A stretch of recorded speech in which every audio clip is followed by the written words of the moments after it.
everybody, and welcome once again to Real Shame, a twice or more a week show where we talk about our list of movie blind spots. My name is Andy. I'm Adam. And this time we are going to talk about some incarceration movies. I hesitate to call them prison movies because they're not really prisons as we think of prisons, but they're incarcerated movies.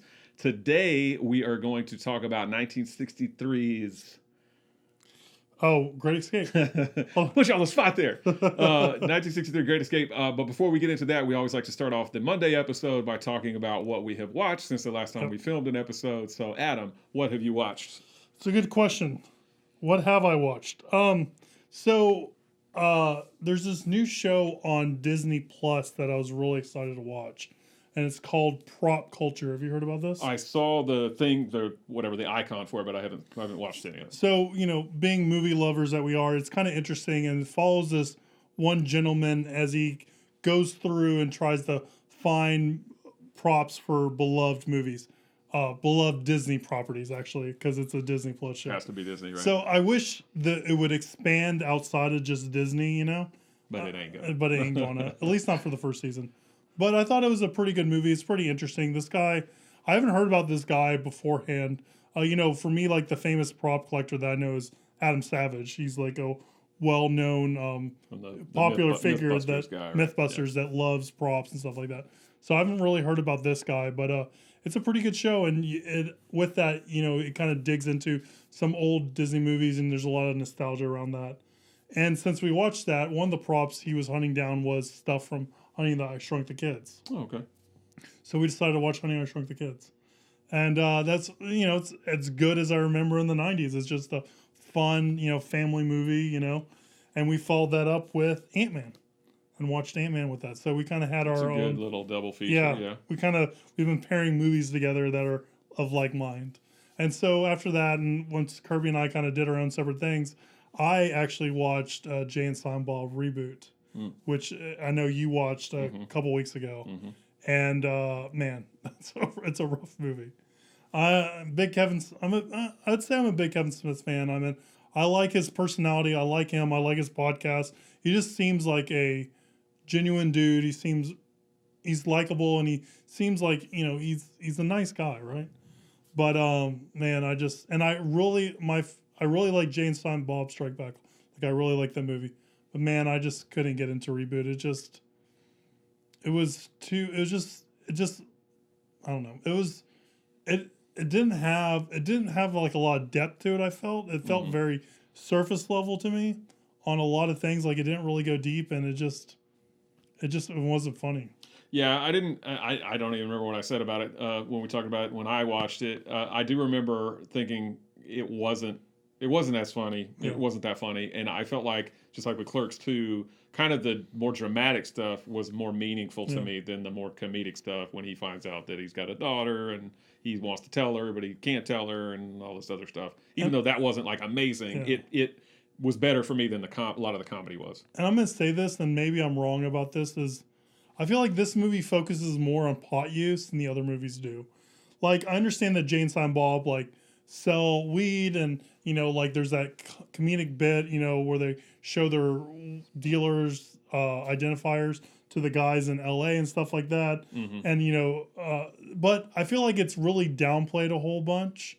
I mean, it's there, but it's not like what the story's centered around. But this story definitely has like extended scenes about, with like Redman and, from How High, and has, those 3 strains of weed, and they use them to get out of things. And like, it just feels like it's more, he's kind of leaning more into the stoner comedy stuff. And it's just, I don't think it, I like to see him do like a real stoner movie, but not do a, View Skew universe movie with a stoner bent to it. Yeah. If that makes any sense. And it kind of makes me worried about, the Mallrats sequel he's doing, because I'm worried he's going to try to put more weed smoking and more of that stuff in there, which, I don't have any issue with people that smoke pot, but I just don't think it like, it just feels tacked on, and it doesn't feel like it's true to the kind of movies he makes, especially for, sequels of movies that exist, right? So if it's a brand new movie, go all out, man, but if it's like, if you're building something in a series, and this is like my whole Star Wars thing. Like, there are tropes and things you should kind of reuse, and it should fit with it. Yeah. So yeah, man, I talked more about Jane Silent Bob Reboot. Oh, that's the doorbell. I talked more about Jane Silent Bob Reboot than I thought I was going to, but it wasn't what I was looking for, and that's kind of disappointing for me. But your mileage may vary. Yeah. All right, Andy, what have you been watching? All right, so for no reason whatsoever, other than they just were available to me, I watched both versions of the movie The Out of Towners, which is a comedy movie. So there was the original version, and I watched them out of order, if there is an order. I mean, I watched the remake and then the original. The remake has Steve Martin and Goldie Hawn, came out in 1999. It's not great. It's not all that funny, most of it. Probably the funniest person in the movie is John Cleese as like a snooty hotel owner. Mm-hmm. Which, maybe that's like Faulty Towers or something, kind of a callback to that. But it's just not all that funny. Not offensive. I mean, it was okay, but just not really funny. So I decided to watch the original, which has Jack Lemmon and Sandy Dennis. I don't want to call her Sandy Duncan because that's different. Triscuit Wheat Thins or whatever. Sandy Duncan. But Sandy Dennis and, I hope I got her name right, and Jack Lemmon. Also not very funny, but definitely not very PC in parts. But Jack Lemmon is just so aggravating in the movie, and I like Jack Lemmon, I guess he's supposed to be that way. It's based on a Neil Simon play, but I didn't think either version was all that funny. I watched Alita, Battle Angel. Oh yeah, what did you think? You've seen that? I did, and I like it. I did not like it. Oh really? I didn't. Oh man, I wanted to like it. I wanted to like it, especially we talked about Robert Rodriguez when we did Sin City, but it just did not. It fell really, really flat for me. I know it was written by James Cameron, right? I think James Cameron produced it. I don't know if he helped. I'm pretty sure he had a hand in the screenplay, and I don't know if that caused it to suffer for me. After watching Alita, I feel like I need to go back and watch Avatar because I remember liking Avatar when I saw it. But nowadays, when I talk to people about Avatar, everybody, even if they liked it back then, seems to really kind of shit on it now. And they're like, oh, I don't like Avatar anymore. I wonder if Avatar still kind of holds up for me because I felt like... We're getting 4 more of them. I know. I felt like Alita was just kind of all over the place. I felt like Jennifer Connelly's character was almost kind of pointless. Yeah. And she spent the whole movie just looking very stern. She just was like... And I was like, what's wrong with her? It was weird. I felt Mahershala Ali was kind of wasted. And Mahershala Ali's character is kind of taken over every now and then by an unseen force that's only shown at the end of the movie. And I'm not going to say what it is or who it is, but it's just like, oh, well, this whole movie was almost just a setup for a sequel, which I don't know if we're even going to get because I don't know how successful Alita was good. Yeah, or Alita was how at the box office. Right. I felt like, because it underperformed, we're probably not going to get. So we had this build up to something that we're not going to see. I also didn't really like I don't want to say murder ball. What is it? Motor ball that they play in the movie? Murder ball's like the guys in the wheelchairs do that documentary about that, right? Yeah, whatever. You didn't think it was interesting? No. Okay. I don't. It was rollerball? Yeah, maybe. Well, maybe it's too close to rollerball because I don't like rollerball. I felt like some of the effects and the CGI, was fine. I didn't really have an issue with it. Oh, her little boyfriend in the movie, I didn't care one iota about. And when he ultimately, something happens to him in the movie, I was actually laughing at that part. But I was disappointed that I didn't like it because I really, really wanted to like it. But I just couldn't get into it. I just didn't like it.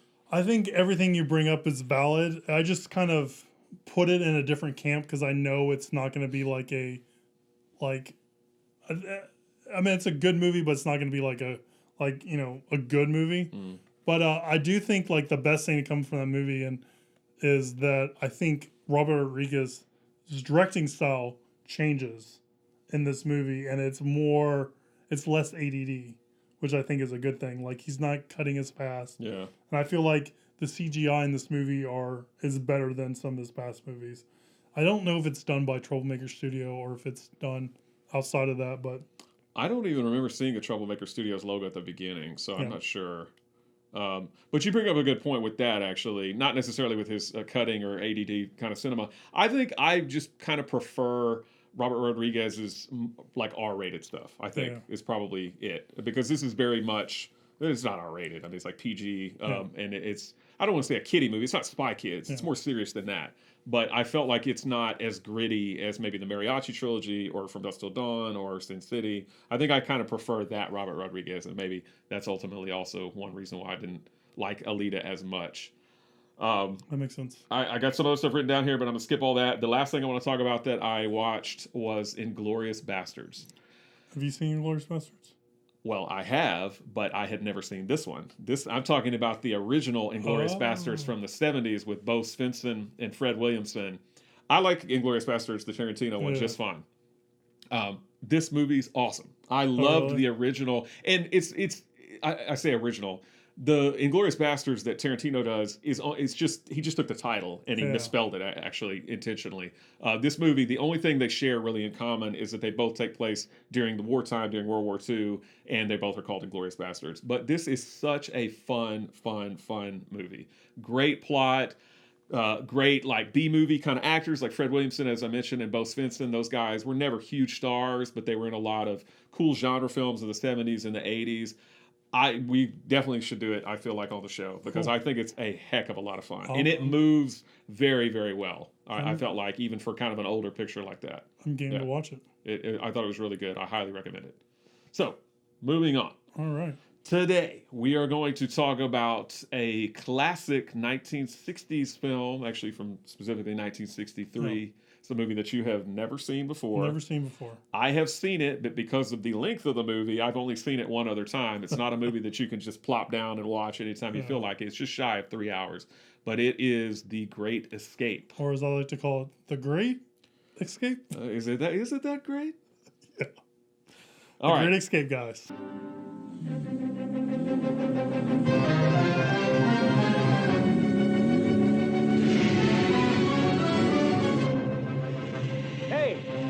Wo willst du hin? Komm mal her.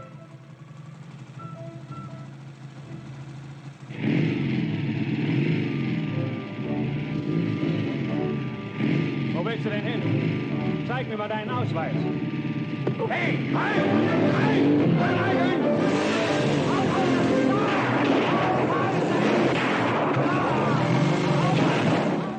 So, Great Escape. All right, so kind of a rundown of the plot before you tell your thoughts on it.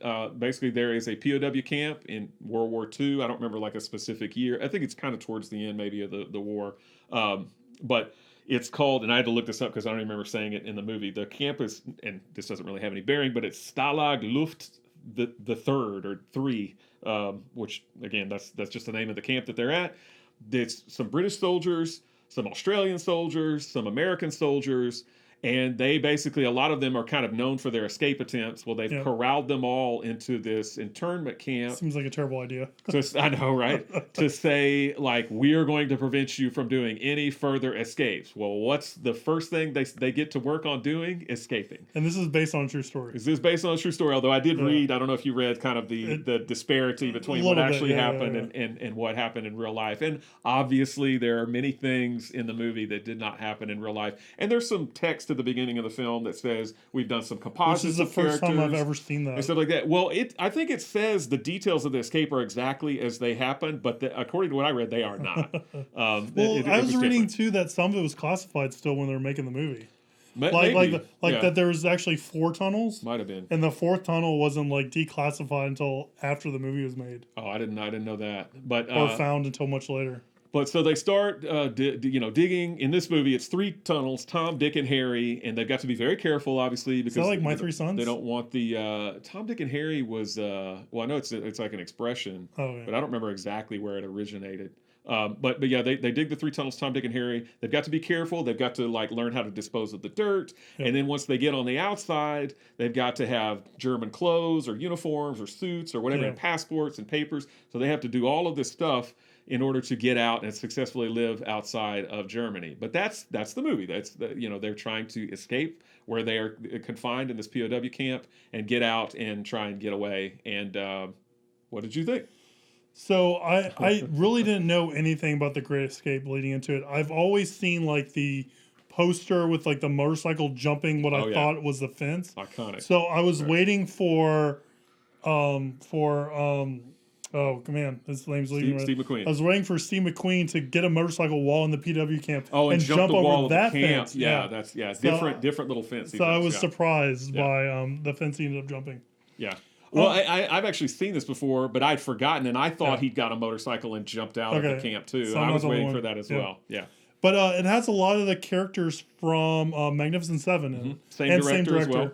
John and Sturges. same composer, Elmer Bernstein. Yep. And of course, it's got a famous, the Great Escape theme or Great Escape march is very famous. Was annoying. No, it was no. too much. That theme was too much. This is not The Graduate. This was not played too much. It was played way too much, and it was way too chipper for what happened. No. It was interesting because, so I thought the movie was good. I think coming into it now, it's been forever since the movie came out.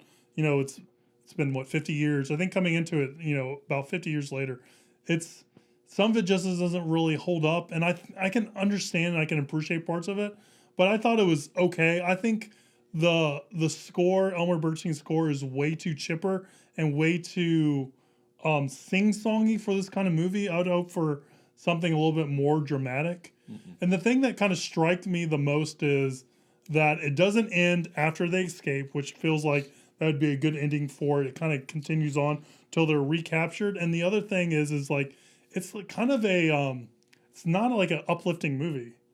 Well, ultimately, no, because most of them do not make it. Or they die and they get recaptured. Mm-hmm. And I think only one or two characters that we see in the movie kind of actually escape, right? Mm-hmm. Well, Charles Bronson and his buddy get out. They actually do escape. And then the one guy the guys on the boat escape. Oh, and James Coburn. And James Coburn, who's in France. Yeah. Right, for the mafia. With the French resistance, drive-by. Yeah. Those people escape, spoiler alert. Yeah. From the movie, and then everyone else kind of either gets recaptured. The movie's over 50 years old, so sorry. So don't watch this if you haven't seen it. So I was expecting more of a kind of raw happy movie, and I was really kind of taken aback by it, kind of how kind of depressing it is a little bit, that this all happened. Yeah. But I thought overall it was pretty good. I don't think Steve McQueen is as interesting as he is in The Magnificent Seven. Mm-hmm. I think James Coburn still is awesome in this movie. The guy who does James Garner, I think James Garner's great. Probably my favorite in here. He's a great character. And because he's the guy who helps the guy who eventually becomes blind, Don right? Pleasance, yeah. So Don Pleasance is pretty good, and then Richard Attenborough, or is it Dave Attenborough? No, it's Richard Attenborough. Does a great job. I wish they kind of explained the scar on his face, because the whole time I was like, is that a scar or is that kind of makeup or what's going on? But I thought he was great. So I thought it was a good movie. I was like I said, I was kind of expecting something a little bit different. So I'm kind of there's a little bit of cognitive dissonance, and I'm trying to settle how I feel about what I actually saw. Does that make any sense? Mm-hmm. So give me some history and your experience with The Great Escape, and what do you think this time around? I saw it a long time ago. Like many of the classic movies that we talk about on the show, when I was a young man, I was trying to digest as many classic movies as I could, and this was one of them, so it's probably been over 20 years since I've seen it. I remember enjoying it a lot then. I do still enjoy it now. My enjoyment has tampered a little bit. And again, Mr. I hate long movies. This movie's it's too long. I mean, there's some stuff in there they could have cut out. I mean, and it goes on for a long time. I don't ever think it's super boring or anything like that. I feel like there's enough interest there just from the characters and stuff alone that it's worth watching, and it's worth the time taken to watch it. But clocking it at just under, I think it's about 8 minutes shy of 3 hours. It's a pretty dang long movie. It's a long movie, but I do feel like it's a good movie, as you said. I mean, I like it still. I think it's a classic film. I think I prefer Magnificent Seven, honestly, to Great Escape, and not just because it's a shorter movie, but I think it's a little more entertaining than this film. But I do like kind of the logistics and how they kind of, they built a very elaborate system underneath their little quarters to dig these tunnels. And Steve McQueen is kind of their guy who escapes on his own. Patsy, I guess. Yeah, he's drawing the ire and the attention of all the soldiers. And he escapes at one point to get them the distance, how far it's going to be to the nearest town, and all where this the train station is and all that kind of stuff. Yeah. information for them, and then he has to get thrown back in. He has to get captured and thrown back in. He's known as the Cooler King basically in the movie because he's constantly getting thrown in what they call the cooler, which is like solitary confinement. I didn't really need the nicknames on all the they characters. Show that at the credits. They show whatever his nickname was. I felt like that's like one of those things like where probably when the movie came out, people were more familiar with the characters and with the book and stuff. Yeah. So they're like, oh yeah, okay, this is the Cooler King. But for me, it felt like an inside joke that I wasn't inside of. You know what I mean? Yeah. So you mentioned Steve McQueen and James Garner and Richard Attenborough and all those guys. One guy we didn't mention was Charles Bronson. Charles Bronson, who has a weird accent. Yes. But he also had a weird accent in Magnificent Seven.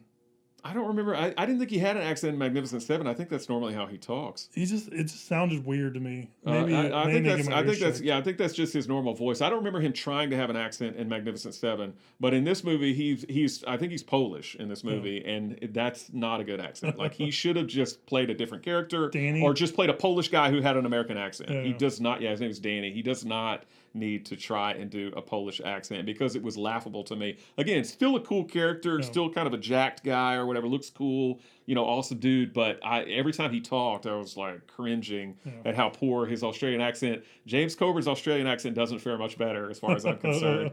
But I feel like James Coburn isn't in this movie a lot. He felt kind of absent from this movie and for long stretches. I'm not sure why they didn't utilize him more, or if maybe he was filming something else at the same time and could only be present for part of the story. But I felt like the guy that you see the most, or the guys that you see the most, would be James Garner. You see him a lot. You see Richard Attenborough's character a lot. You do see Steve McQueen's character a lot, although most of the time he's in the cooler. And I think I think I was reading IMDb, so apparently, he was pushing for rewrites, so his character was in there more. Oh, okay. McQueen was. That makes sense. He sounded like, because he wasn't like that, because he kept on with Yul Brynner having that conflict. They were kind of going at it. I guess there was a little competition going on. A little bit of an ego on that Steve McQueen, sure. Maybe. But I think probably my favorite character is James Garner, because he's just a nice guy.